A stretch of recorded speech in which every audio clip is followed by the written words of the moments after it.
Thank you so much for your wonderful response and incredible support for our previous series of videos on women poems. We are excited to share yet another insightful video with you. Please continue watching, sharing, and supporting our channel. Your support means everything to us.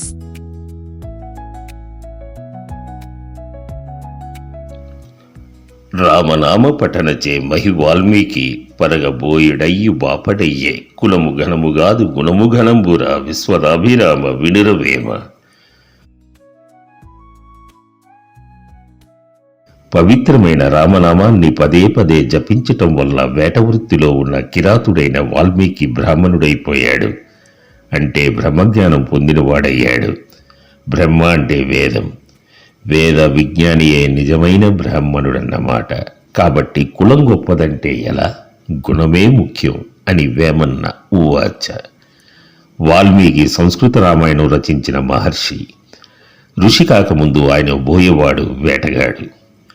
ఒకరోజు ఆయన మరో బోయేవాడు ఓ క్రౌంచపక్షి జంటను బాణంతో కొట్టడం చూశాడు. అందులో మగపక్షి నేల కూలింది. అప్పుడు ఆ పక్షులు మోహ పరవశంతో ఉన్నాయి. నేలకూలిన మగపక్షిని చేరి ఆడపక్షి హృదయ విదారకంగా దుఃఖించింది. ఆ దృశ్యం వాల్మీకి హృదయాన్ని కలచివేసింది. అప్రయత్నంగా ఆయన నోటి నుండి ఓ శ్లోకం వెలువడింది, వినండి. మానిషాద ప్రతిష్టాంత్వ మదమః శాశ్వతి సమ యత్క్రౌంచ నిధినాదేక మవది కామమోహితం. ఓ నిషాదుడా, నువ్వు కొట్టిన క్రౌంచ పక్షుల జంటలో ఒక పక్షి పోతే రెండో పక్షి తన కోరికలను పొందలేకపోయింది. కాబట్టి నువ్వు కూడా కీర్తిని, శాశ్వతమైన కోరికలను పొందకుందువుగాక అని స్థూలార్థం. ఒక రకంగా ఇది వాల్మీకి ఆ బోయేవానికి పెట్టిన శాపం. ఈ శాపానికి మూలం కరుణ. కవిత్వానికి కరుణ ముఖ్యం. శోకః శ్లోకత్వమాగతః అంటే శోకం నుంచి శ్లోకం పుట్టింది అనే సూక్తి దీనిని బట్టే వచ్చింది. ఆ క్షణంలోనే వాల్మీకి ఋషి అయి ఉంటాడు. ఋషి కానివాడు కవిత్వం చెప్పలేడు అని లోకంలో ఉంది. మానిషాద శ్లోకం రామాయణ బాలకాండ 2వ సర్గలో 15వ శ్లోకం. ఇక్కడ విషాదమేమిటంటే కిరాతుడు రతి పారవస్యంతో ఉన్న జంటను కొట్టాడు, వాటిని విడదీశాడు. ఏ రకంగా చూసినా ఇది దారుణం. ఇది వాల్మీకి హృదయాన్ని బలంగా తాకింది. ఫలితంగా ఒక మహాకవి ఆవిర్భవించాడు. ధర్మశాస్త్రం ప్రకారం కూడా భోజనం వేళ, శయన వేళ శత్రువునైనా సరే కొట్టకూడదు. ఉర్దూలో ఒక వాడుక ఉంది, కానేకే వక్త్ దోస్తాత సోనిక వక్త్ దుష్మనాత అని.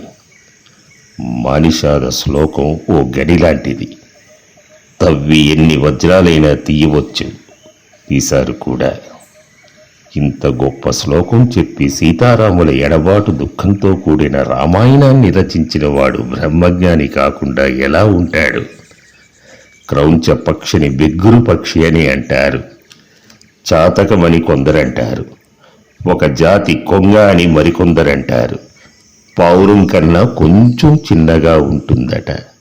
ఏదేమైనా అది ఒక పక్షి. ఇది ఈ పద్య సారాంశం.